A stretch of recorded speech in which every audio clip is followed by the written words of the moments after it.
Never thought I'd end up rooting for DK. I am rooting for DK, man. I want my broke boys to win so they can finally afford lunch.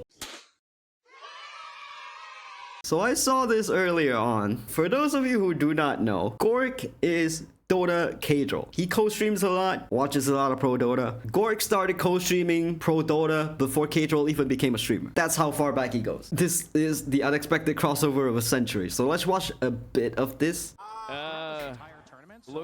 Just walks up. Who invited you here, bro? What up? First of all, why do you have so many cameras? What do you mean why? Because I'm the boss, you know? I got player What is this? Everything. You don't have this shit? You're like a professional spectator? Dude, this is the first time they give me this. I have like, yeah, I can look at the players, I can look at all kinds of stuff. Ah. If anything, he is a professional spectator at this point. He barely plays a game. Just like Cadril. Wait, are you production? I'm not production. They gave me this. What? Yeah. Nobody on League has. This is what you get in Dota, bro. This League. Nobody on League has this, by the way. Really? But Doesn't Double Lift and Yankos have this? Don't press I any thought they buttons. kind of have like the same kind of setup. How does it feel to be in the better? This is a better game, right? It's confirmed, right? Honestly, bro, I felt kind of sad walking over here. They should switch the camera perspective. He has another camera perspective that's really good. All the way over here. Brother, there's 30 people in the crowd, and I think they're all relatives. We got mom, we got dad, we got uncles. Listen, bro. That's You're true. overcompensating because it's a bad game. You know, you gotta have a lot of people cheering and shit because there's nothing going on in the game. Shit's sad, bro. Shit's sad. There's nothing going on. Actually. So there's a stark difference between the crowd for League of Legends and Dota. Like Dota, you can barely hear the crowd. And meanwhile, League is like, there's a lot of Koreans just flying in from Paris. Flying in from Korea to Paris just to watch the games. There's a lot of French people, of course, supporting KC. It is a lot louder. You hear the chants. It feels like a freaking actual sporting event, whereas Dota can't compare. Unfortunate. Okay, that's enough of that. Tyler's kind of right with Riot changing to be more liberal. Look at the implementation of Fearless Draft. That is huge gamble and pros and coaches hated it. I think Fearless Draft is one of the best things that League has that Dota hasn't, that Dota doesn't have. It makes games a lot more dynamic, right? You can't just one trick everything. You can't just keep picking the same champs over and over again. I wish Dota had that. To have this in Dota, you would kind of have to rework a lot of the draft, the sequences and everything. Makes games so much more interesting to watch as well. This is the finale of the GBay 99 documentary. I have said it before, I have mentioned it in every comment. I don't know how he gathers all his footage. I don't know how he manages to collect all the archival stuff from back in the day, but he does an amazing job. It took him a year to make all 5 parts of this. I'm just glad I got to watch it. The first couple of parts that I watched, I thought it was more or less a one-sided thing, because the 3rd and 4th part, there was a tiny portion of it where it showed Deft winning against SKT for the first time and he cried. So I don't know if it's because of the constant comparisons or if it's because he beat one of the best teams in the league that he never managed to beat before. If you didn't know Deft before 2022, it would be hard to describe why everyone wanted to see him win Worlds so badly. It wasn't just that Deft had dropped out of high school to try to go pro in League. It also wasn't just his hard-working attitude, which turned him into one of the greatest AD carries of all time. It wasn't just that he overcame a career-threatening injury, or that all his teammates loved him, or that he seemed so nice he always made friends everywhere he went. It was all of that, combined with the fact Deft wanted to If you guys know a documentary on Reckless, type out the title in the comments, please. win Worlds more than anything. 사실 이게 시간이 너무 오래 지나다 보니까 이제는 왜 해야 되는지 모르겠는데 그냥 해야 되는 것 같아요. 무조건 해야 되는 그냥 그거 해보려고 살고 있는.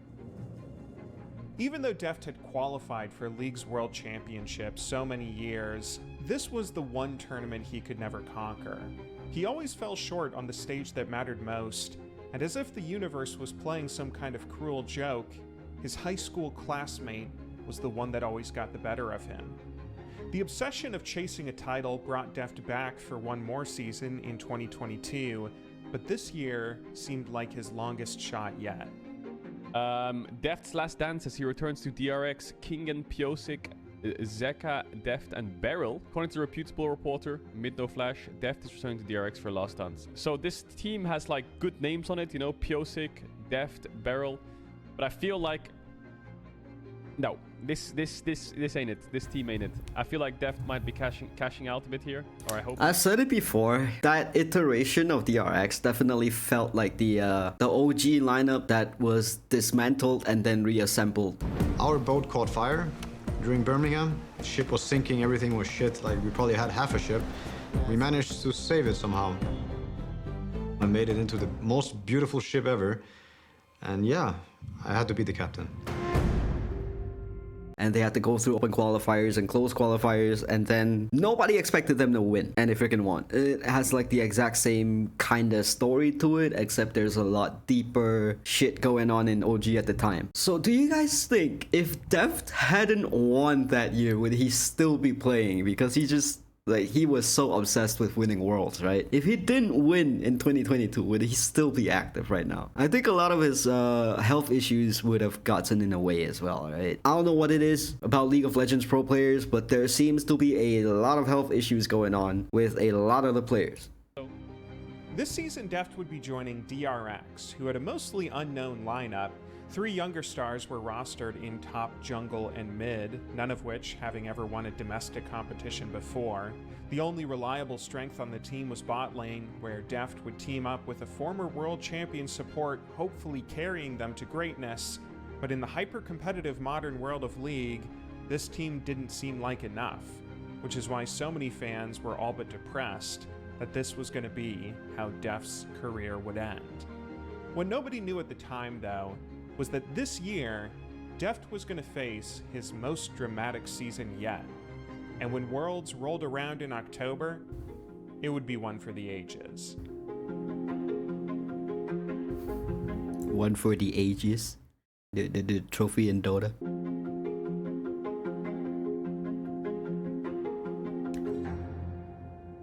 At the start of 2022, though, DRX were a long shot to qualify for Worlds. As they'd done in recent years, this season the LCK would be sending 4 teams to League's World Championship at the end of the season, with the 4 seeds being determined as follows. The Summer Split champion and presumptive best team in the LCK would get the number 1 seed. Whoever had performed next best over the whole year, measured by championship points, would then be seeded number 2. The next 4 teams in championship point rankings would then play a small double elimination bracket against each other, where the winner of the top bracket would get the number 3 seed, and the winner of the losers bracket would get number 4. Of these 4 teams, seeds 1 through 3 would be given a direct spot at World's main event, with the 4th seed being forced to go through the additional play-in stage. Since no play-in team had ever won Worlds before, if Deft wanted a shot at the title, he'd likely need... The region that is the runner-up in MSI gets another slot, right? So I don't... one of Korea's top know how 3 that seeds, works. which was a tall task in the hyper-competitive landscape of the modern LCK. Between the legacy orgs spending millions to stay on top and the rookie teams filled with younger stars, Korea had become more competitive than it had ever been. But at first, it seemed like DRX might be able to hang with the best of them. Every time I see the alpaca. Deft gets pretty low, even after the trade was in their favor. They're trying to push onto Peter here, but now Deft might bite the bullet. But the damage Wait, that doesn't... out from Ghost, and that's a double that doesn't kill. disjoint it, right? Even I gotta after see it the again. trade was in their favor, they're trying to push onto Peter here. Oh, but now 'cause it's Deft a- might bite the bullet, but the damage isn't coming out from Ghost, and It's that's a skill double shot. kill into the hands of Deft, So it just who is doesn't now hit. 3-0 on his Jinx. In the 2022 Spring Split, DRX's bot lane focused strategy worked surprisingly well. If it's an auto Deft attack, and it'll Beryl just hit, terrorized so yeah. the LCK as the two led their team Or like a to topple targeted most spell. opponents they faced. It may seem like an obvious roster construction in hindsight, pairing one of the best current supports with one of the greatest AD carries of all time, but it was actually a bit of a gamble. That's because Deft still had his back injury, which had limited him in recent years. Thankfully, though, shortly after signing with DRX, rehab efforts seemed to have all but cured his chronic pain, allowing him to return to the insane Feels hours of good, man. practice Deft was used to. All his dedication paid off as DRX's bot lane carried the team to a top 4 placing Guys, in the I'm saying this from the perspective of someone who is getting old. Y'all better stretch and watch your posture. Like, legit. It's all gonna come crashing down in a tidal wave if you don't give a shit. By the time you reach your late 20s or your early 30s, you're gonna have back problems, your hip's gonna hurt, your shoulder's gonna hurt, your wrist is gonna hurt if you play video games too much. Everything's gonna hurt. Take time to stretch. Watch your posture. I know my posture isn't the best. You know, be cautious about it. Say less, my hips were hurting when I woke up earlier 22. Oh no. Oh no. I'm like 10 years older than you, dude. Actually, no. I will be 10 years older in 4 days. Not yet. regular season standings, with Not Deft yet. and Beryl both earning all-pro I'm not gonna honors by get the end of the gomashed split. just yet. But League of Legends is a team game, and to win the LCK, DRX would need everyone performing in perfect synergy for playoffs. That seemed to be a bit of a challenge, as in round 1 of playoffs, DRX dropped a number of matches to their first opponent, the Kwangdong Freaks, bringing their elimination set to a full 5 games. My broke boys. Going into Game 5, the team gathered themselves together, focused hard, and played well enough that even though they dropped a few kills, their objective control seemed to have the match in hand. The commentators were praising their map control to such a degree they were calling the match as good as done, when suddenly... They can't even go for a Baron either because all the vision control is there for DRX. DRX. I think DRX, from here on out, I don't know how you match this. Okay, well, maybe the Rocket does it. Does the Rocket do it? Yes, it does! The Rocket does it! This last-second Dragon Steal swung Why you no smite? the game in their Hiya. opponent's favor, and DRX were eliminated Maybe you from used it, I don't playoffs know. in round 1. Maybe This it's was off a horribly cooldown. worrying start to the year, as it all but eliminated DRX's shot at getting Korea's number 2 seed for Worlds. The team was given so few championship points, in fact, that they might not even qualify for the regional bracket if they have any dip in performance in summer. All of this was incredibly sad for Deft, especially when compared to how his high school classmates' spring was going. With the baleful strike, now Nexus turrets will go down. T1, an absolutely historical moment. 18-0 for the first time in the LCK, and they tie 2015 This is Summer the- FKT and Damwon 2020 Summer. the first time ZOF GK was 29 points playing, in right? the season. The same year, the first year. Unprecedented from this T1 roster. While DRX had been figuring their roster out, T1 had a perfect split. 18 series wins with 0 losses. Jesus. The first time any club had accomplished a flawless season in the LCK. It was astonishing Faker was still finding new things to achieve, now 10 years into his career. By now, he was the only veteran voice left on T1 from their glory days. Everyone else Yep, this rostered is the LCK. alongside him were younger, ambitious teenagers about to become the stars of tomorrow. But the greatest mid laner of all time managed to prove again and again he could keep up with anyone. T1 continued their dominance into the following playoff, where they won another Korean title, all but assuring their ticket to Worlds. They got to go to MSI afterwards as well, and although they had a somewhat shaky performance on the international stage, dropping matches to Europe, North America, and China in groups before losing grand finals to China, T1 fans were completely unfazed. They didn't care about MSI. They simply viewed it as practice for their rookie players that still needed some development on the main roster. After all, the true test would be later in the year. It looked like Faker's redemption arc had finally come, as T1 qualified for Worlds shortly after, even though the team fell in the summer playoff to Gen G, who got Korea's number 1 seed to Worlds as their summer champion. T1's great performance year-round still secured them the number 2 seed overall, leaving only the regional bracket to determine Korea's final representatives for Worlds. This would have to be how Deft and DRX would qualify, but representatives for Hanwha Worlds. live in Would have 10th to place. be how Deft and DRX would qualify. Nowadays, but it it's looked like, that wasn't going to shit. happen. That's because in the summer split, DRX That's something you're not regressed gonna see. hard, as their bot lane struggled to replicate their spring success. Looking back on their games, a lot of that was the fault of Deft, who might have lost faith in his ability. He'd been playing League trying to win Worlds for so many years, it must have been demoralizing to be approaching the end of his career further than ever from that goal.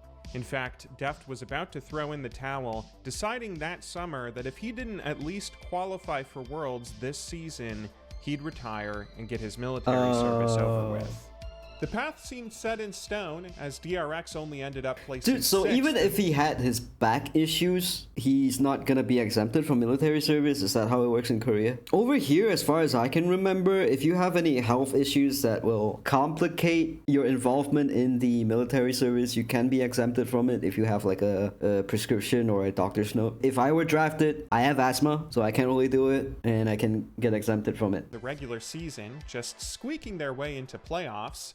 Even though they did make it to the knockout round, they were eliminated in the first I read this as Kwangdong feces. round yet again, as their season was nearly over, except they had just snagged the very last spot for regionals. Also, Nongshim has a esports team. The Ramen?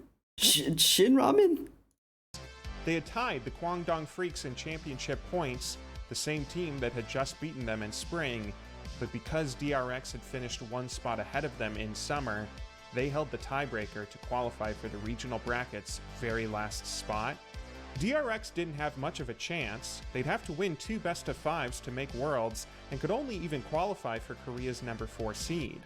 But as Deft walked onto stage to play their opening series, he couldn't help but notice fans that had shown up to remind him his last dance wasn't done yet. The dance last. Not only that, his old support Carria was in the crowd rooting to see if he could make it to Worlds alongside him.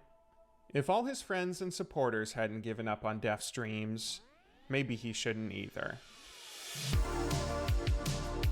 Dude, I just had a random thought. Like, you know, a lot of the Red Bull sponsored athletes or Red Bull sponsored teams or Red Bull sponsored events, they're not gonna let you have another drink within the vicinity of the event. Imagine if Nongshim, the players, whenever they streamed or whenever they did anything, they had to just eat a packet of ramen. You cannot eat anything else. No burgers, no pizza, no anything. Shin Ramen for life. Imagine if that was the case.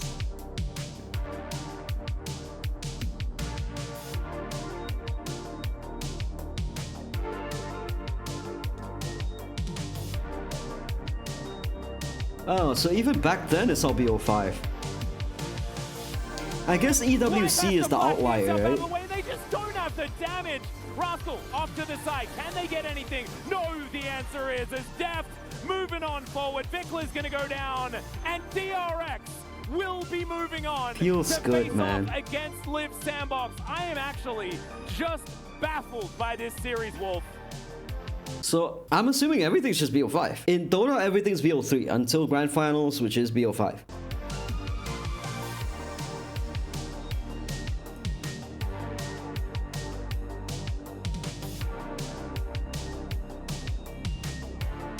Which is fun, because I do appreciate getting to watch the pros being good at more champs, right? You get to see more plays and more just different drafts and different lineups.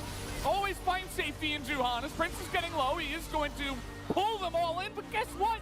Deft can do whatever he wants at this point in time. He picks up a double kill. Might be biting the dust, but no, the Soraka! The Soraka heals will keep him alive. And it's 9-0 for DRX. And this should be 3-2-2. Oh no. And go to Oh, it's 3-23. Oh. From the LCK. Against impossible odds, DRX and Deft had only just snagged the very last spot to go to Worlds. It meant they'd have to go through play-ins, and certainly had a long road ahead, but Deft's career was going to last for at least one more event.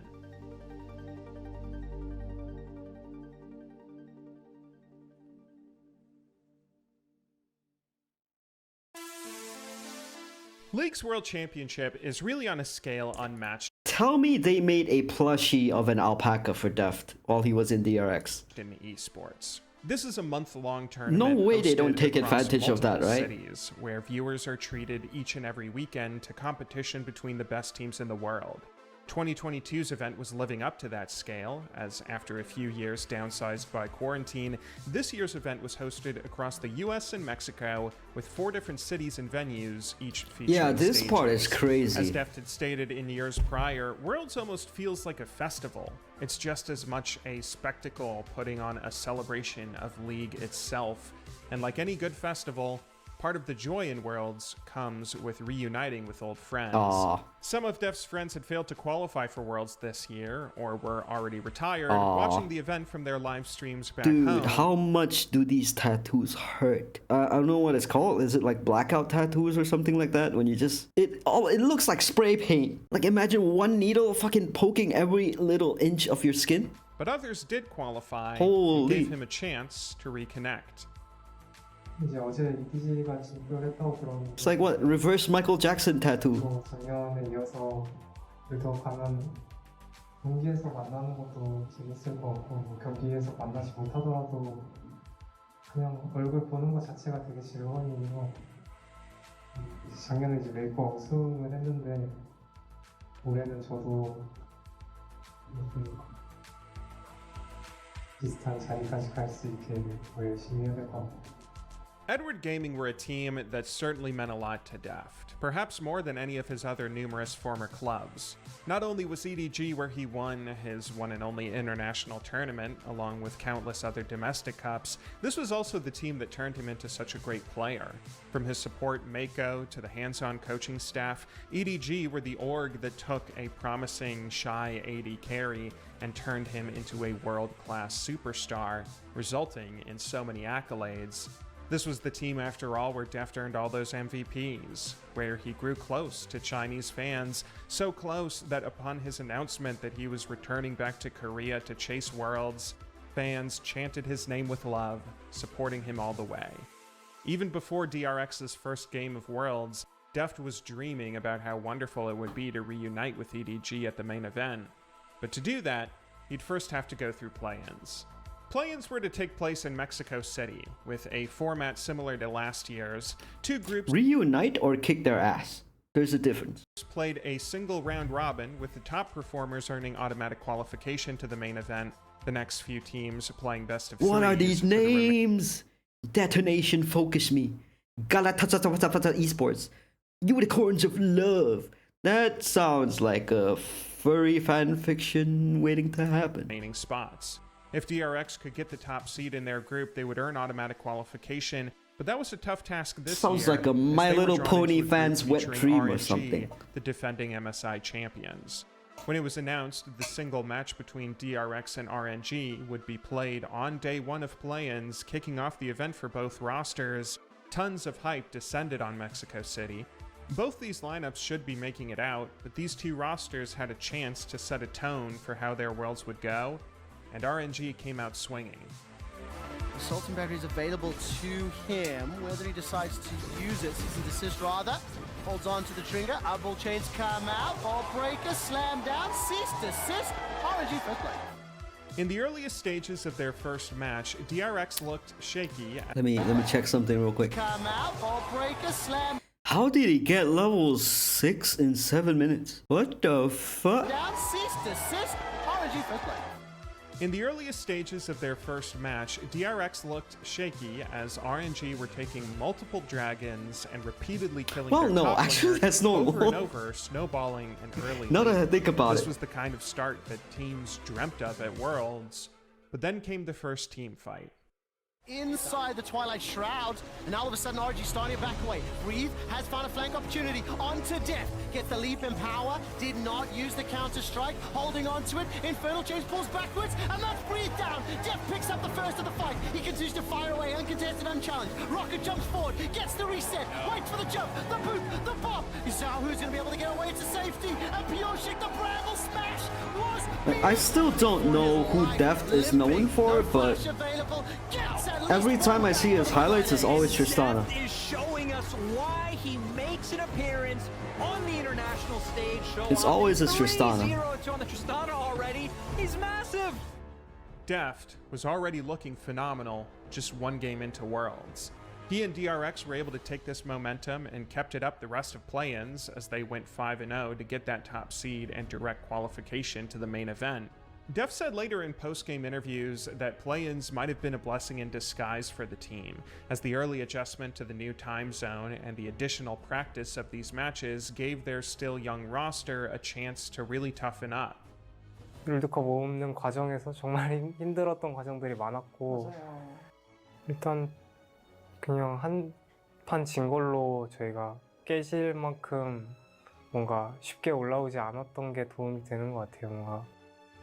Before long, the team was on a flight to New York City where group stage and quarterfinals would be played. In part because they were coming from play-ins, DRX were drawn into a relatively tough group, as they'd have to face one of the top teams favored to win the event, Top Esports. Top were China's number 2 seed, and some fans picked to win the event outright, so they should be a shoo-in to get out of groups. That meant when DRX dropped an early match to Rogue from Europe, their chance of getting out of groups was suddenly looking precarious. The team's second game was against Top Esports, meaning they were facing down an 0-2 start, but Deft was at his best when it mattered most yet again. Zeka looking for him once more. Oh, Everfrost does Zekula. hit the slow. Barrel's coming over. Oh my word! Throw everything at Jackie Love! DRX are here to play! The corner is a flash and Jackie's running for his life! Zeka misses the chains, but he stole the whirling death! He goes golden, thanks to the Outlaws, but the first kill is secured by Pioshik. The movement is down! Tian is down! Top Esports! I'm just looking at them. Obliterating! 0-0-0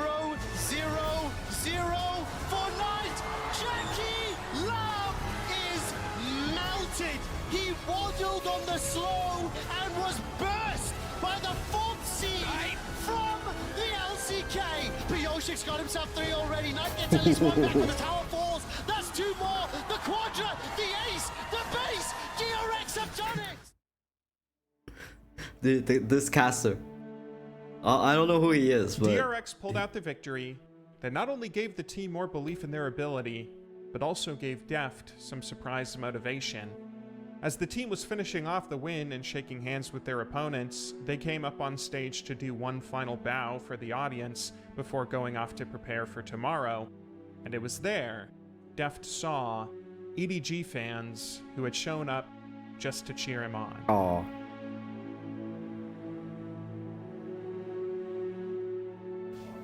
그 표정들이 그냥 너무 진심으로 와닿았던 것 같아요. 그냥 이 사람들이 진짜로 나를 진짜로 저를 되게 생각해 주는구나. 그런 게 되게 너무 감사했던 것 같아요. By now, the whole world cared about Deft. Everyone was rooting for his last dance. This match ended up being vital, as when group stage wrapped up and all was said and done, DRX managed to just narrowly make it out of groups. Top had dropped a shocking match to the last place Vietnamese team, resulting in Rogue and DRX making it out of groups by just 1 game. The two would still have to play a tiebreaker to determine seeding for quarters, and as Deft knew plenty well, group seeding can make or break your Worlds run. That knowledge was probably why DRX played one of their cleanest games of the tournament to topple Rogue and win their group's #1 seed. It was an incredible start at Worlds for what was just the LCK's 6th place team. They were playing better than ever, their spirits were high, and everyone in their organization suddenly had hope they might be able to make a deep run in bracket. But to do so, they'd first have to go through the matchup that Deft wanted so badly. So I gotta ask, after watching that fan's reaction, right? I know a lot of people who are super invested in whatever interests and whatever passions they're invested in. I don't know anyone personally so honed into one particular thing, especially esports, right? That they have like such an outburst of emotion. Do you guys feel this way? Is there a team that you root for so much that when they lose you feel like I just broke up with my girlfriend, and like you feel that kind of sadness in you? Do you guys ever feel this? For me, the only super depressive bout that I've had regarding any Not necessarily esports, but when a celebrity or someone passed away, was probably Chester Bennington from Linkin Park. If you guys look at my profile picture, the drawing, there's an LP in the middle. Linkin Park used to be my favorite band. That was probably the only time I have ever felt any kind of sadness. Maybe Robin Williams as well. Smile, my boy. It's sunrise. But I don't think I cried as though someone in the team died or something like that. But maybe it's just me. Maybe I'm an outlier. Maybe I'm the weird one. Quarterfinals were about to be hugely significant for Deft for two major reasons. The first of which being, this was the stage of Worlds where he always fell. Deft had made semifinals at his very first Worlds, but in the past 6 World Championships he'd attended since then, he'd been eliminated in quarterfinals of every single one. Whether it was to Faker or to former teammates or friends, he always saw his Worlds dream die here, and once again, he was about to face a former team filled with friends. The second reason this quarterfinal was significant was the way the draw worked out. DRX's matches would be played on Deft's birthday. You could not script a more perfect metaphor for the passage of time, reminding everyone pro careers have to come to an end.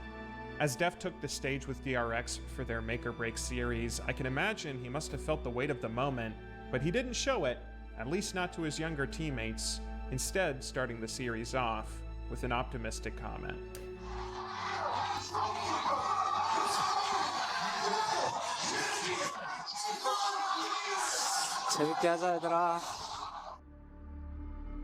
It's still crazy to me how a lot of League pros have already considered retiring when they're 24, 25. That's a stop, but will it be enough though? 100 HP, Wish comes off in time. They're still going for a bit more. First blood, the latest the Worlds comes through. King gets a single vital. Will it be enough to kill? Yes, Yoshik takes him down. DRX 2-0. Damn, he's aggressive.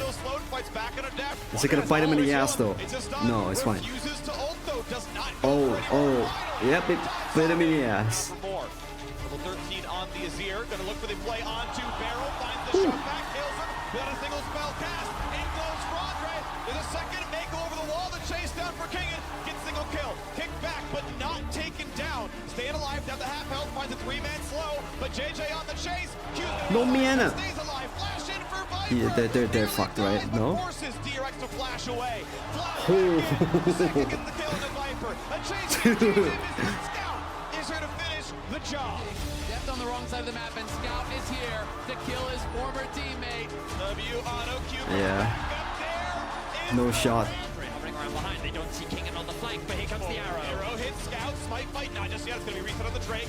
Fiora still not in. Shockwave catches one, Mako stays the alive. flank. Here comes Fiora, finds the kill, the cannon goes back in for 2.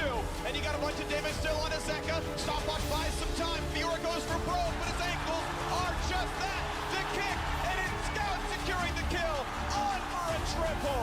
Eddie gonna take the very first game. Feels bad, man. Does not succeed from DRX. The early game was not enough, but Scout drops. 3 alive. Can they kill it in time? JJ gets low. Viper is still hitting. He's got the Guardian Angel, and the Nexus falls. 감히 우리 싸움 지는 견적이었나? 사용돼? 왜 이렇게 긴장했지? After Game 1, both teams returned backstage to review the match with their respective coaching staffs. The DRX coaches had plenty of positive takeaways from what they had seen so far, as their lineup actually looked really strong in Game 1. DRX took plenty of dragons as well as towers in the early and mid game. They had objective control. The big issue was just their team fights, where sloppy play here and there threw the lead back over to EDG. The players probably just had some nerves they were working through. They were going up against the defending world champions after all. So for Game 2, it appeared as though the lineup was encouraged to pick champions that they were comfortable with. When returning to the stage, Deft did exactly that, choosing Ezreal, one of his favorite AD carries, hoping he could carry DRX to win this match and even up the series. Almost all the spectators were rooting for him. Former teammates and friends from all over the world were watching the games, live streaming their reactions as they pulled for DRX, how hard Deft worked, and how much he deserved a shot at the World Championship. Deft was determined to work for that chance, here in Game 2. Now we're seeing the inverse of what we were talking about play out here. Pioshik, though, looking for a wraparound on Bob, but Barrel may just be dead. Barrel has no summoners, and he's going to go down in. The Bonk. first kill for Aphelios indeed. Yes, he's way. Pioshik is around. He's going to try to find this fight. Zeko zone out for a second. Go for the stun. Smited. Well done. But the team fight is here. Big damage out of King and an eviction. What the fuck happened there? He should go down, and yes, the kill goes over to Deft. Was that Puffy? Direction of a team fight in the mountain. Actually, it's the Infernal Rip making it easy to chase on in. That means Mako's going to be in range, and Mako is going to drop. Eating smites. Not only last game, but this game as well. Taking away the red buff, for example, over the wall goes King. And a lockdown. Viper tries to run. Lulu help, but he's still going to go down.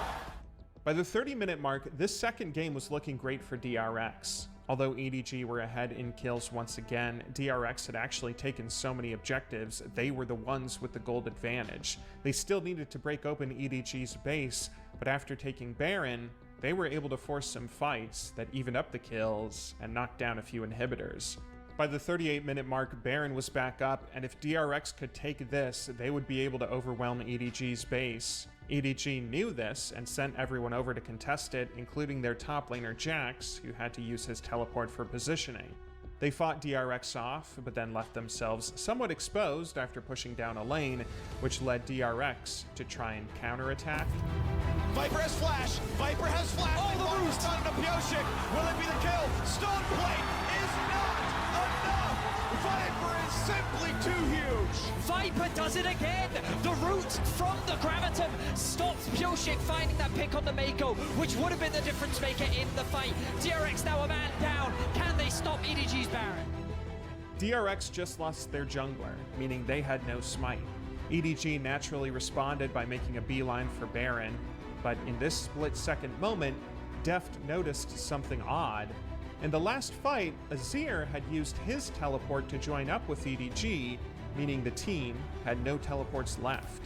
EDG's base was exposed. This is not the with game, all is of them it? doing Baron, and nobody left to It's defend not. it. I don't remember while if it Deft is. had his teleport up. This was his chance. Oh no, it is this game. Oh no. DRX now a man down. Can they stop EDG's Baron? I don't know that they can. They don't have a jungler here, and Barrel has no flash. Deft has TP. Deft TP's to the top lane. They've got to get back to the base. They've got to answer him. Double TP. Oh no. But inside the pit, they're still playing for Baron. It's secured with Deft. Kills turret number 1.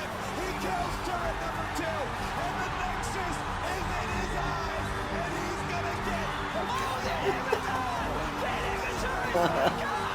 Oh no. Oh my god, that's the craziest in-hit respawn we've ever seen. But it involves. No way. Oh my god. Oh. It's so painful to watch. It's so close, and Deft loses everything here. He loses the It TP, is. loses the It's so DNA. fucking painful to watch. I've never seen that in all my years of playing League of Legends. I have never once in my life seen that happen. Yeah, at that point you probably feel like there's some higher power that just doesn't want you to win at that point. After 6 straight quarterfinal exits at Worlds, Deft was behind 0-2, staring down a 7th. He was perhaps the one person who wanted to win Worlds most, but heartbreak after heartbreak after heartbreak always stood in his way. Now the only way DRX would be able to advance was if they reverse swept EDG. One more loss and they're out. With all the pressure of friends, teammates, and rivals watching this series on the edge of their seats, this must have been the most pressure Deft had ever felt in his life. But if nothing else, all the heartbreak he'd been through had turned Deft into the kind of person who can handle that pressure. 아, 너무 아쉽다.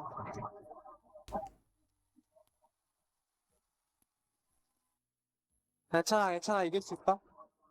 100 gold in the early game. Somewhere to be farmed though. Mako goes for the ulti. Gonna nah. Oh, he does land on a Deft. And that means the combo can land. Oh, the cash in. Executes Mako.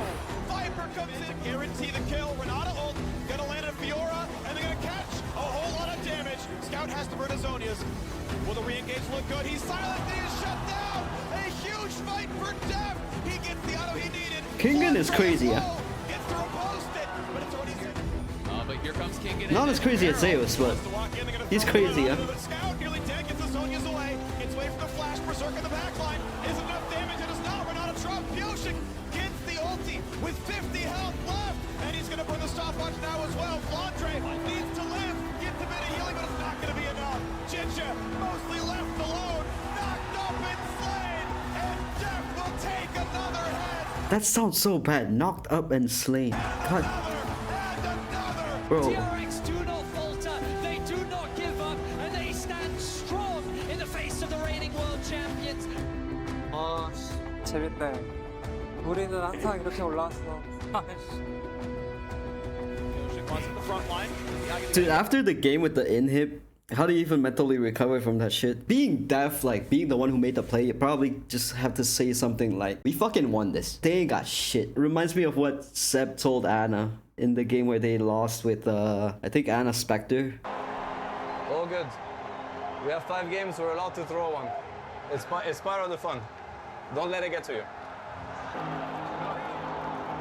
You promise me you don't feel bad about this, okay? Yeah. It doesn't matter, man, it happens. We got this. This was a free win. We got this. You fucking carried us the entire game. That was an amazing game from us, okay? Sure, we let our guard down at the end. It's true. You know, we didn't emphasize enough about the throne defense and they got it. Whatever. It's a win in my book. This game is a win in my book. So, very nice. They can only win with their fucking cheese and they couldn't even do it. So... And it's going to be a smite. It's going to be ulti on Jinja, and it just deletes the poor Lee Sin. Renata can't help that, but the re-engage looks good. Kingen quite low. No kill just yet. Second flies in, but everyone flashes back away. Re-engage. Ash finds the knockup. Smite claims the Herald, and Zeka's killed off. Kill them all. For Flandre. Next attack would kill, and they'll knock him down. DRX taking the lead here in Game 4. Or thereabouts. The slow. Pyosik going to be rooted in place to catch JJ. It's not going to be enough for the kill. The Warthog's away, but Scout has nowhere to go. Knocked up by Ash and shut down by Deft. Thank you very much for the double kill. Both they've killed off Mako. They'll kill off Viper. They'll kill off everybody. And this Nexus is not going to be saved. They're going to take Game 4, and DRX bring us the silver screen. 잘해보자, 할 수 있어 우리 진짜. Obviously doesn't have any mana issues. Seems like it's very low. Oh, goes in! What the fuck? Scout replaces it by the IQ, and Zeka gets the first blood. I don't think Scout no longer has the invisibility, but they found the stun in a Kingen. Will it be enough though? In goes Flandre, buys some time, but it's Pyosik going for everything that he possibly can. The reset, and he's gonna do it all. Deft may not get the kills, but his teammates are here to back him up. Flandre, Maybe a game changer. Choose goes ulti back up, 4K health, should be a clean smite. Whoa, it's good! Pyosik gets the Ocean Soul! DRX don't need a top laner, they got a summoner spell. Viper attack, stays alive, double stun, Deft will not fall! How is he alive? How is he alive? With the Quadra kill in his first ever World Championship! 우리 쉽게 가는 판이 없네. 괜찮아 이런 게도 좋아. 야 선발전부터 이게 뭐야? 되게 재밌네. 재밌긴 하다 올해. 올해 진짜 재밌다. 와 롤 너무 재밌어. 2,940. Of course, game is fun when you're winning.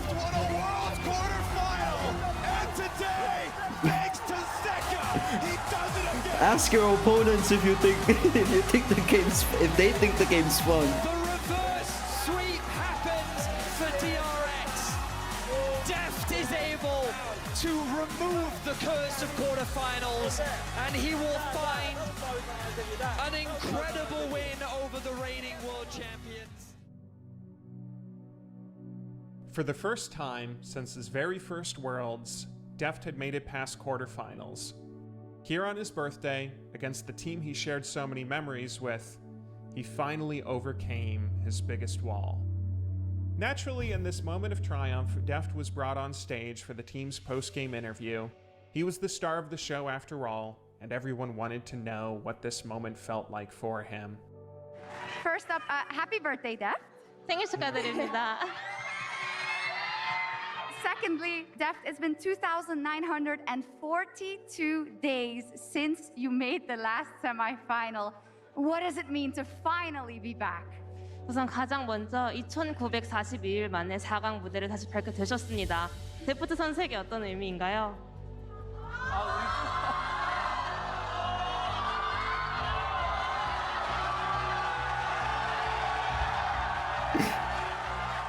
He's in that awkward position of, do I put a hand on his back? Do I pat him on the shoulder? Do I try to do anything? Or no, I'm just gonna stand here awkwardly. Oh, he did it!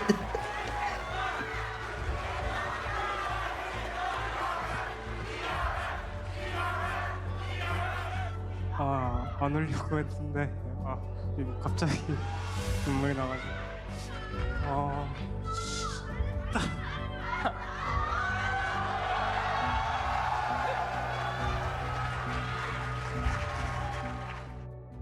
The whole world had been rooting for Deft, and finally, for once, they got to see him come out on top. It wasn't a world championship. There was no guarantee this win wouldn't lead to another semi-final disappointment, but at least for now, in this moment, Deft could stand on stage and feel nothing but joy. Feels good, man. 인터뷰 때마다 이제 롤드컵 우승권을 갖출 수 있는 경기력을 갖추는 게 목표다. 그러니까 뭔가 그런 얘기를 그냥 굉장히 많이 했거든요. 뭐 썸머 우승, 스프링 우승 이런 게 아니라 그냥 롤드컵 우승권을 바라볼 수 있는 경기력을 갖춘 팀이 항상 목표였었는데 지난 몇 년 동안 그냥 이제는 그 기회가 주어졌고 또 정말 뭔가 단순하게 6세트 이기면은 우승이잖아요. 그래서 뭔가 그냥 너무 좋은 것 같아요.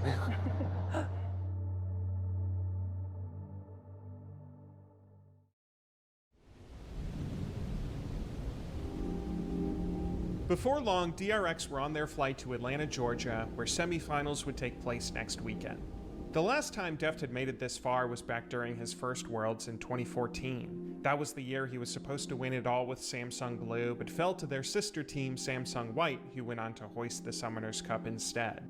The dominance of both their teams placed Samsung's esports club in high echelon along with SK Telecom at the time. In spite of their success though, that year's off-season was the Korean Exodus, where Samsung lost almost every one of their starters from both rosters. Going into Season 5, the org naturally struggled, falling all the way down to the bottom of the standings in the LCK, just narrowly avoiding relegation. But in 2016, the team was reborn when they found Ruler. Ultimate. Max pops his Alistar, stays a bit tanky. There's a flash. Ruler is Baja. Wraith gets pushed insane. back in. Flashes away, has the Ignite burning down on him. Ruler, though, gets the kill, and he may go for the double. He gets it. This Ruler guy is, well, he rules.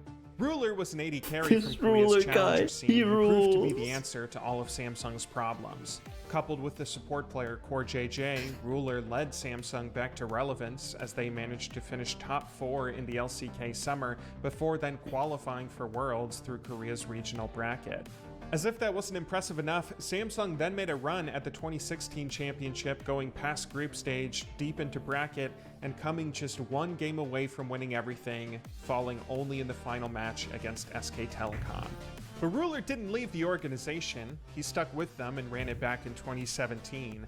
Although Samsung failed to win in both spring and summer, getting 2 bronze medals in each playoff, they managed to qualify for Worlds yet again and got their revenge on SKT. Galaxy push mid first. You can see the flash hold left. They've caught Faker. They've got the CC.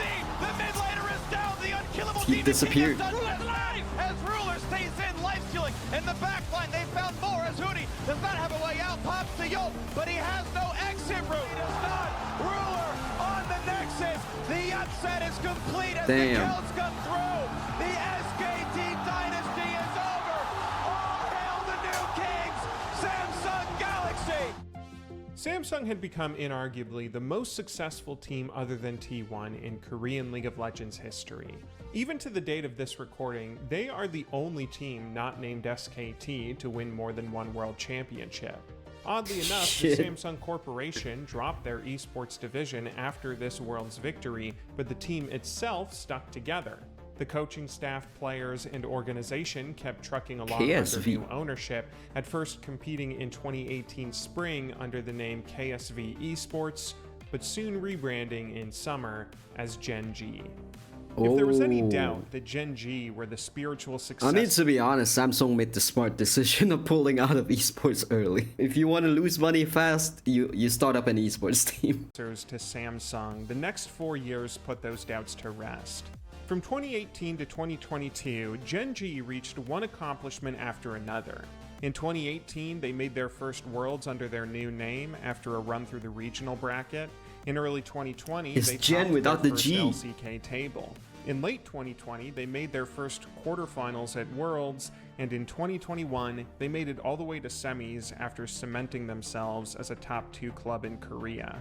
Much of their success could be attributed to Ruler and the other top players on these rosters, but a large portion of credit was given to the organization itself. From their infrastructure to their coaching staff to their experience, Gen G were clearly one of the best clubs in Korea, and in 2022, they got even better. This season, Gen G had an opening in their lineup for a new mid laner to join the team. So now I'm curious, because T1 has a really, really awesome building. Are there any other orgs or like esports organizations that have the same facility that T1 does? And they wanted to snag the best mid in Korea, Chovy, who had just entered free agency. At first, there was some doubt about whether or not Chovy would join the club. He'd found success in the past few seasons with Deft under DRX and Hanwha Life, and Chovy was looking to repay the favor to the AD carry. In the 21-22 offseason, Chovy came to Deft and told him looks pretty nice he as was well. going to turn Gen G down so the two could go somewhere together, with the hopes that Chovy's talent could help Deft finally win a world championship. It was an incredibly kind gesture, but Deft turned him down because he didn't want to sideline Chovy's career.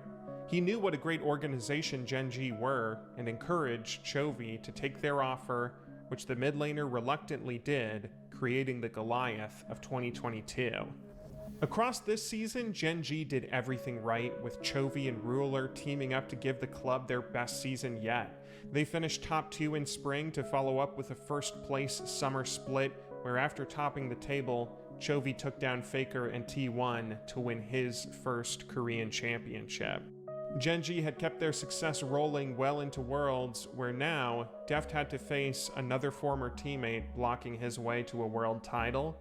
Frankly speaking, DRX didn't have much of a shot in this matchup.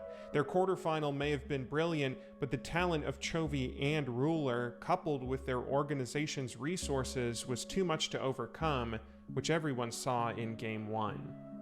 The Ocean Drake on the side of DRX, really the only difference. Deft has no flash, he has to be careful. Deft walking away, the clans. Torrent, is he just going to walk him down the heel? Now coming in for this rock, is it going to be enough? He's trying to pitch the win. Oh! The 1-for-1. That actually worked. How does he do it? He makes it out even in the face of the heel. They see an opportunity, they want to get it because Deft is waiting over the wall, but keep your eyes on the ultimate. It could be big, but it is not enough. Leaping in now, Chovy diving to the back line, taking the ultimate away from King In and finding the kill. Just like that, Gen G see their opportunity and they're right onto the Damn, this team is stacked, huh? There's the heads. He's just eating the top laner. Ruler, Peanut, Doran, Chovy. I don't know the hens. Gen G dismantled DRX in their first series, which was par for the course, as commentators were quick to remind viewers as they let a depressing comment slip. DRX have yet to find a win against Gen G. So far, across 2022, Gen G had beaten DRX in every match they played.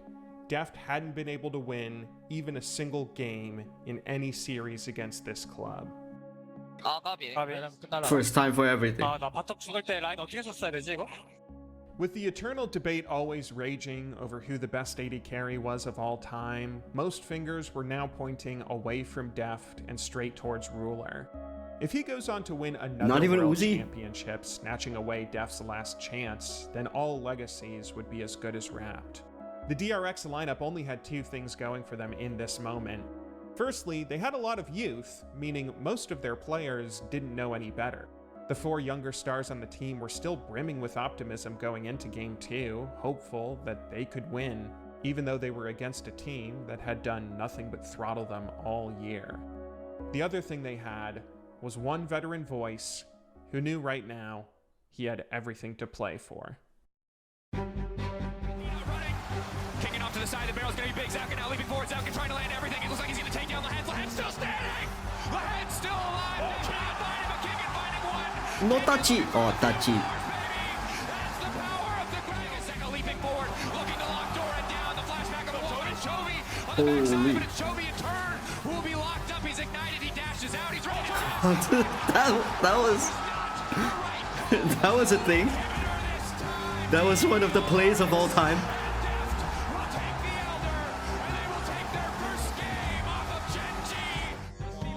has the flash, has the ult. For the stun, now gonna find the lockdown, immediately gonna get the reset. Now he's the car maker. Oh my God! And brother will kill brother as a hostile takeover gets the job done. Ruler taking out Chovy. Chovy will try to strike back. Doesn't get the kill thrown in. He takes one back in return. Chovy Piosik's having the series of his life right now. Dora and handshake. Zeka on the flank looking for Ruler. He gets it. He gets it. He gets everything he wants, and now he can try to find another one. Zeka 2 lead again. Zeka time after time in the face of Schultz will take over the flash. Coming out as well. Ruler hitting Chovy left and right, and it's Zeka onto the back line, but for now he's only hitting Doran. Fishing for the angle, trying to get something done. It's into the back end. Again, it is Zeka. How do they do it every single time? I have a headache. This happens even in Dota, right? After a super tense game, pro players have mentioned that they've suffered through a lot of headaches whenever it gets like too intense. Come on, man, it's game 5. Have fun. Yes, I fucking knew it. Yeah. You actually called it. I fucking knew it. You called it that they felt bad. No, but I had the same headache, man. I think most people who played that game had a really like heavy head afterwards. Yeah. Too much focus. Yes. 지금 머리 middle of the pack to potentially advance, fighting for that opportunity now. Chovy holding on the taunt now, coming in, kicking, ready to go in over the wall. Chovy, not got a stopwatch anymore. Time now, arrows being charged up, poke being traded back and forth. All it takes is a single misstep, a single mistake, and either side will leap into the enemy backline. 6K getting lower. DRX think this is their opportunity. Barrel looking for the knockup. And the soul, and it will be Slaughter in the pit. Piozik and Deft back to back as brothers slaughtering the front line. Flying green moment. They get it, stepping in. The carries are so strong. Doran goes into the meat grinder. And he is taken out. It is domination for the team. 8 years ago, Deft fell to his sister team in somewhat. But today, in the face of insurmountable odds, he stands tall. Damn, Kato.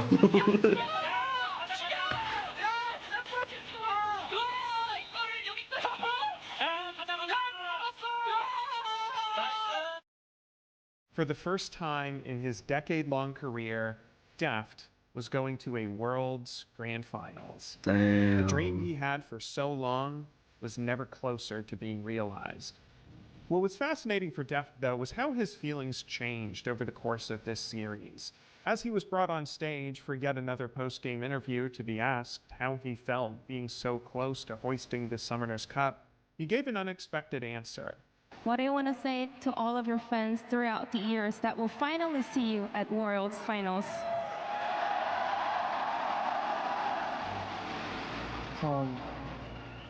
여기까지 오는데 참 오래 또 걸린 것 같고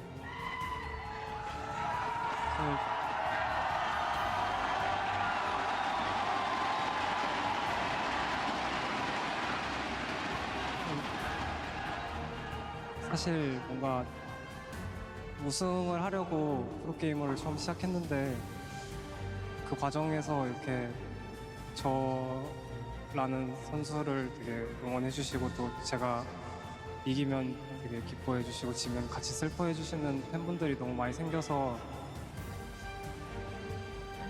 그냥 이거 자체로 이미 우승한 것 같아요. 너무 감사합니다. Damn. Deft had already gone through so much, I can only imagine what a triumph it must have felt like to be standing there now. Just this Worlds alone, he had overcome obstacle after obstacle. He had taken a play-in team to grand finals, overthrew old friends head-to-head repeatedly, and now stood 3 victories away from winning everything. But for the millionth time, if he wanted to win, he would have to face the one player that always stood in his way.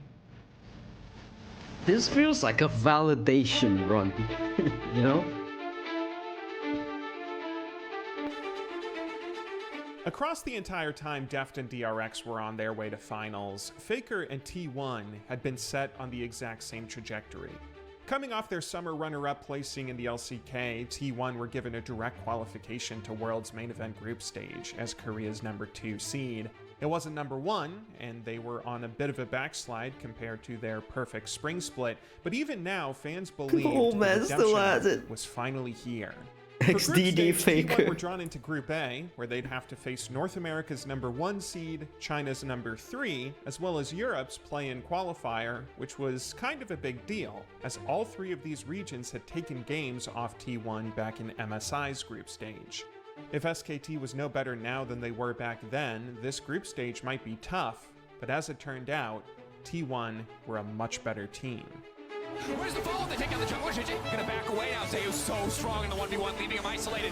One more stack. He's trying to finish it. He leaps back over the wall. The bailout. Not bailing in. Here goes Faker. The day, baby. Mako taken down. T1 see their window of opportunity. They take it. They take the trick. They take it. How the fuck does Akali dive into 5 people like this and sustain 0 damage? Right for SKT in late 2022 What the than fuck? at any other point in the team's recent history.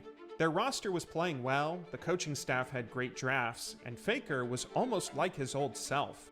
He still had a few misplays and mistakes here and there compared to his godlike years, but he was showcasing highlights that reaffirmed T1's international buff. But when it came to what pushed this T1 roster people were over saying the this edge about back to Faker. greatness, it was actually their bot lane.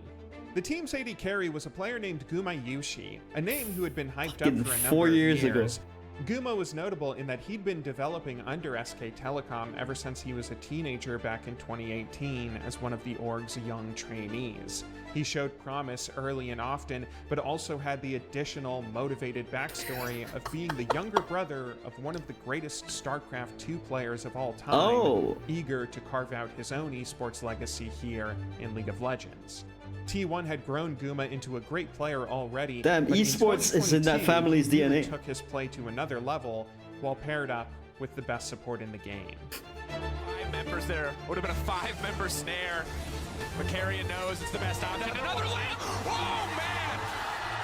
Take this champion away! The silences are too clean from Carrion. Carrier's move to T1 a year prior was paying dividends for the young support.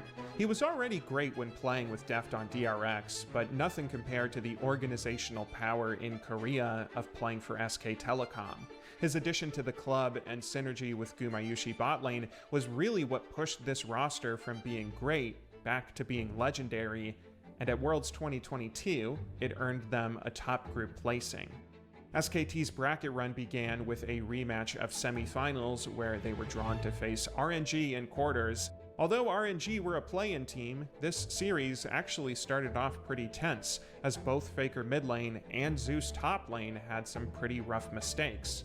But Kiria and Gumayushi were able to hard carry the rest of the org almost by themselves, all the way to a 3-0 sweep. They're not satisfied with old rivalries and 4th seeds. They want number 1. They want a shot at the best in the LPL. They want a semifinal, and they will get it as they face JDG in Atlanta.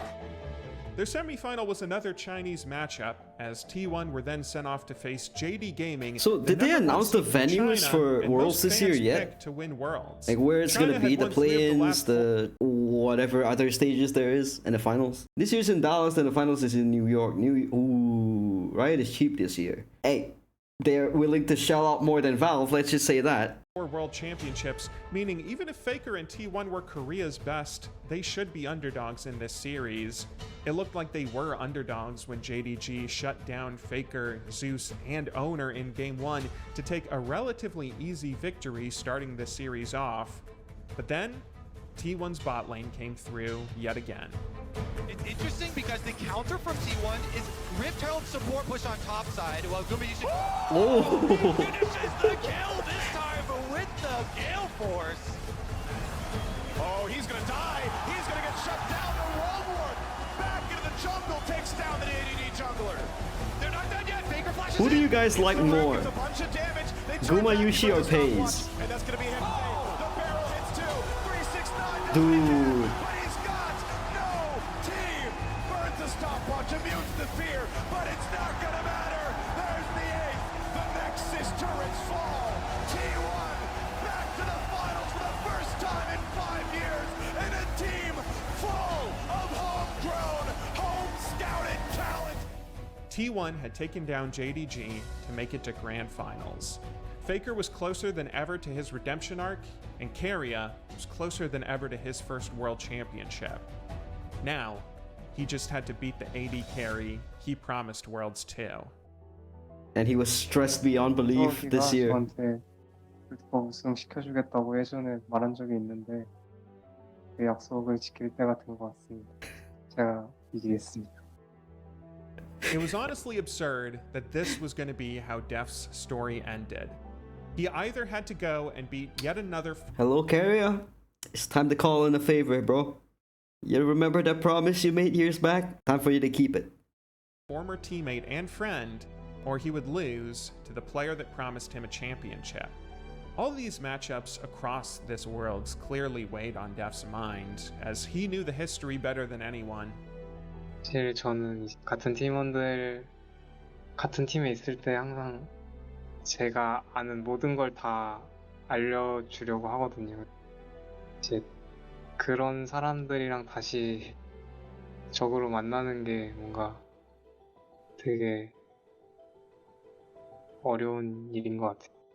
인게임 안에서도 그렇고 뭔가 사람 대 사람으로도 되게 정이 많이 든. I'm glad they're still 어떻게 보면 friends. 가족 같은 네, 친구들인데. Because he was in the Carve Genius documentary, right? 잘해봐야죠. 어쩔 수 없는 거니. Even with the intense friendship between Deft and Keria, and their emotions riding high as finals week approached, that was not the story everyone latched onto. It was Deft versus Faker. These two players were born in the same city, on opposite sides of a river. They went to the same school, dropped out the same year, went pro in league, Opposite sides of the river because they're in different lanes? Is that it? debuting the same split, and both quickly ascended to the top of the scene almost equally as fast.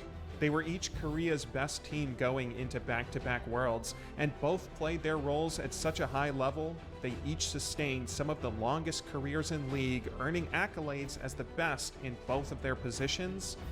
And now, one was about to beat the other. Either Faker was about to complete his redemption arc, or Deft was about to win the one title his rival always denied.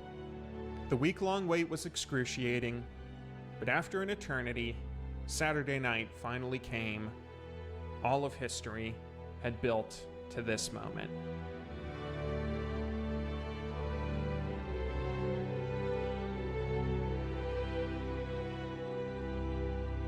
One of these days before Worlds, we're gonna watch the cinematics and the promos, and maybe make like a tier list video.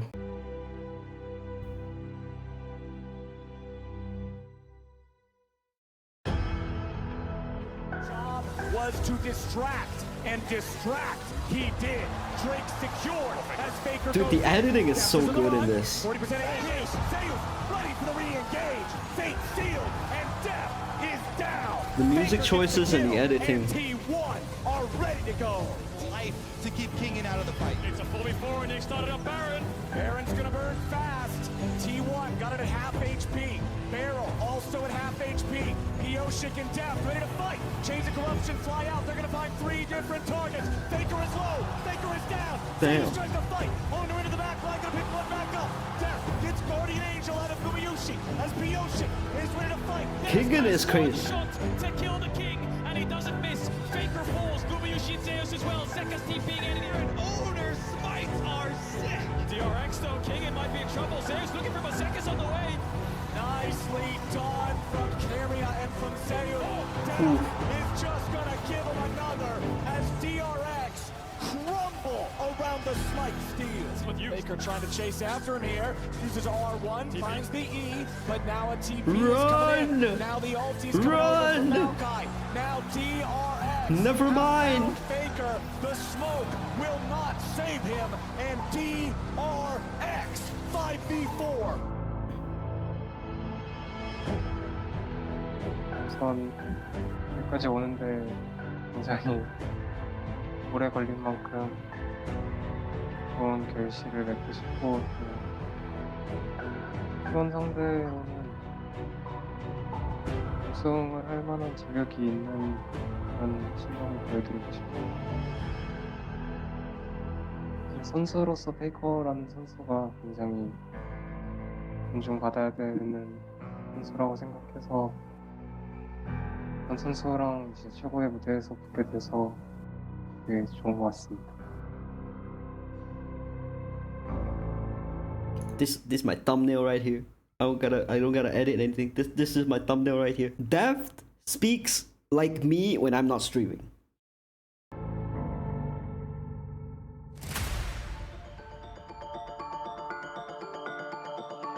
Like he just woke up. I like that. Just have to think about the next play. Relatable. This is your last game. It's all decided here. TP coming in from Faker. T1 want to pressure down this mid tower. DRX not a lot of wave here to respond. Barrel's getting locked down, but he gets away. Lots more damage pouring in, but not enough to kill him just yet. Piyoshik's coming around from the side. Kingan's on the flank now too. They're waiting for the TP to come in. Gumayushi's going to be targeted. He tries to get away, but he's going to die. Zeka's trying to get away. Deft. They're finding more damage as Owner's about to fall out of Piyoshik now.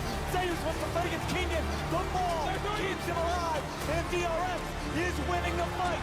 Owner Shadow was still ready.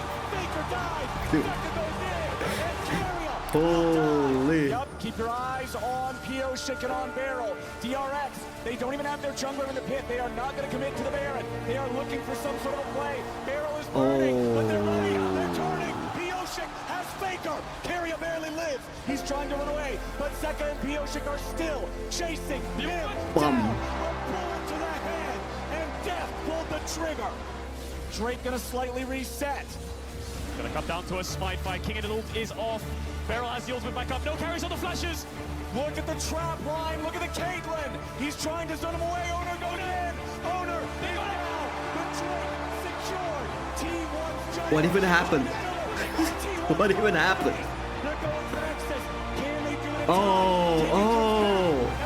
Oh, it's this one. They tried. They tried. This is it. T1 are so vulnerable and wounded. DRX have the Elder Dragon. 4 members down. It's on Gumayushi to hold the line. DRX are coming for their World Championship title. The Cinderella story. DRX are pushing in. Wants to hit the wave. Kingan will go over. Gumayushi is dead. They have been doubted. They have been discounted. They have been dismissed. But DRX are your 2022 World Champions. Yeah.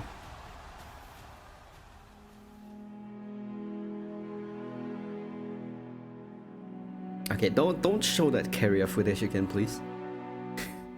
I've seen One enough of the of greatest that. AD carries to ever play League was finally a world champion.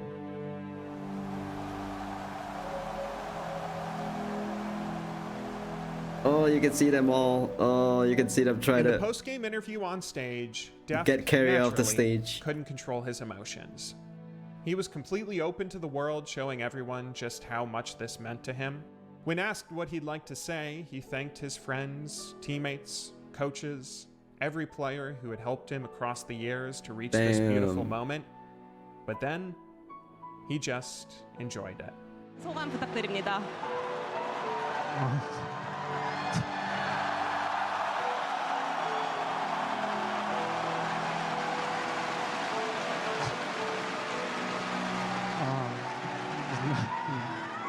나이도 먹어서 이제 울면 안 되는데 자꾸 울어가지고 죄송하고.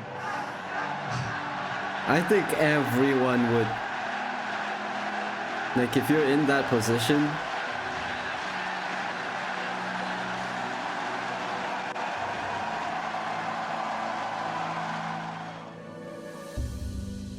But as it so happened, Deft wasn't the only one who couldn't keep his emotions bottled up. Oh, come on. After having lost Game 5 of Grand Finals, Keria couldn't help but feel his own disappointment. He embraced Deft congratulating him after the series win, but he personally was destroyed by the loss.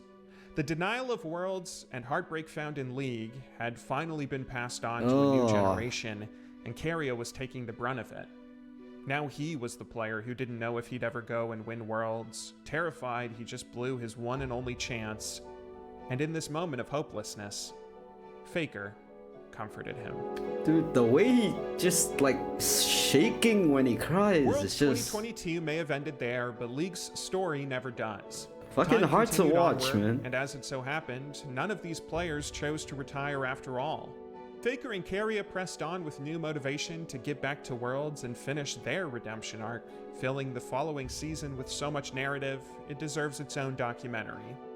Deft chose not to retire too, coming back for 2023, happy to enjoy however much time he had left as a pro. That offseason was certainly filled with plenty of enjoyment, as well as plenty of attention. Even though not everybody cares about League of Legends in South Korea, for a brief moment, everyone cared about Deft. That's because of a line Deft said back in a post-game interview after DRX had dropped their opening group stage game against Rogue.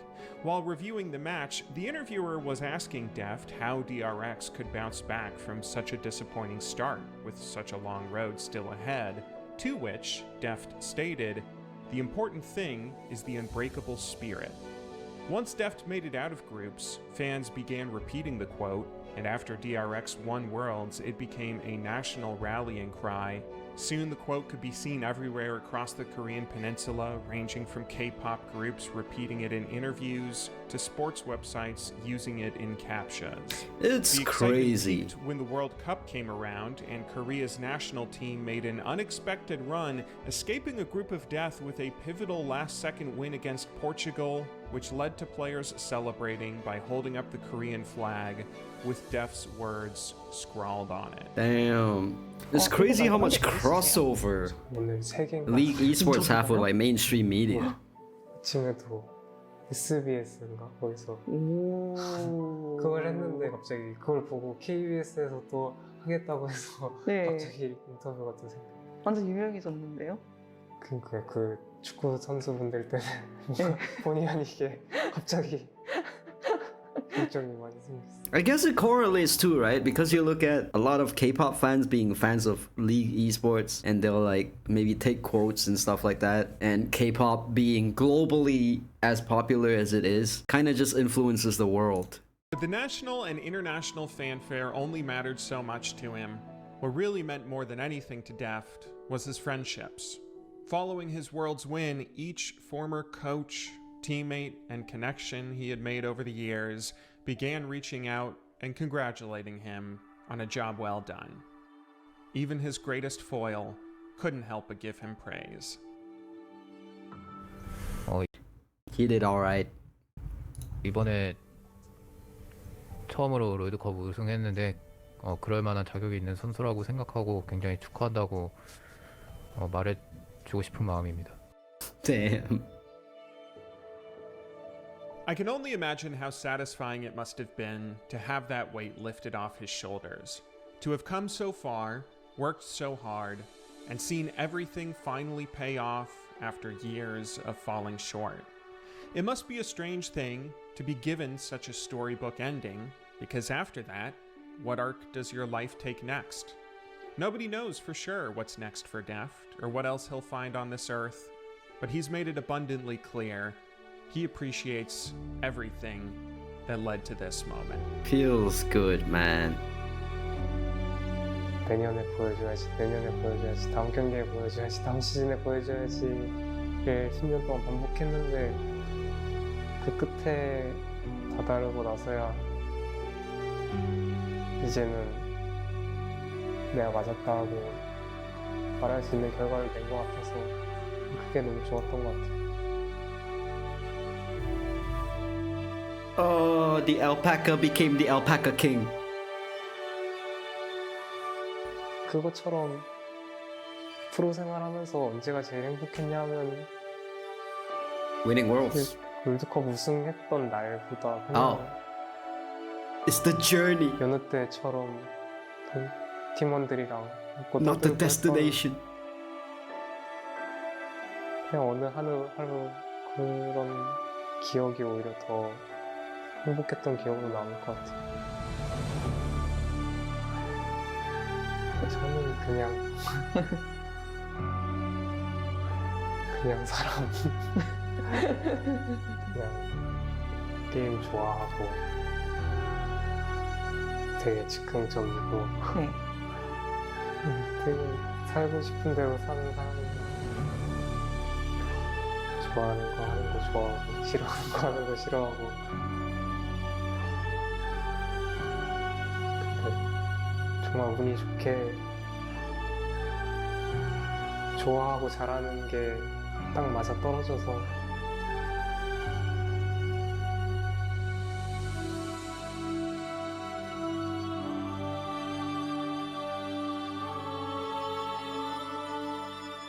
This, without a doubt, is so far my favorite League documentary that I've watched so far. It's like the first GP documentary that I've watched as well.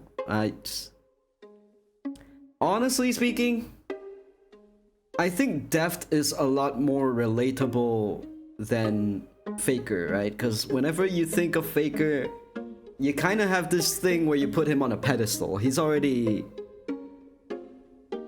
I wouldn't say people don't consider him to be a human, but he's already ascended beyond the level of a human where you're just like looking at this icon. Whereas Deft just feels like every man. Like he just feels relatable. He feels like you and I. Like if we were ever to be pros in anything, or if we excel in any industry or any field of work, likely more than not, I've mentioned this before, you're gonna be the Deft than the Faker.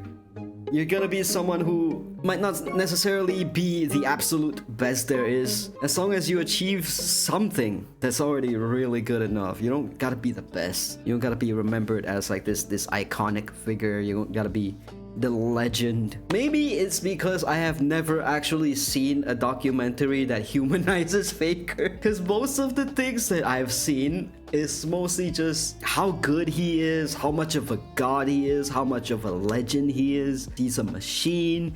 His work ethic is insane. He's just like this perfect robot of League of Legends that plays perfectly. You could see it in like backstage segments and all that, or like T1 pumps out random content as well, and you get to see him on streams playing other games.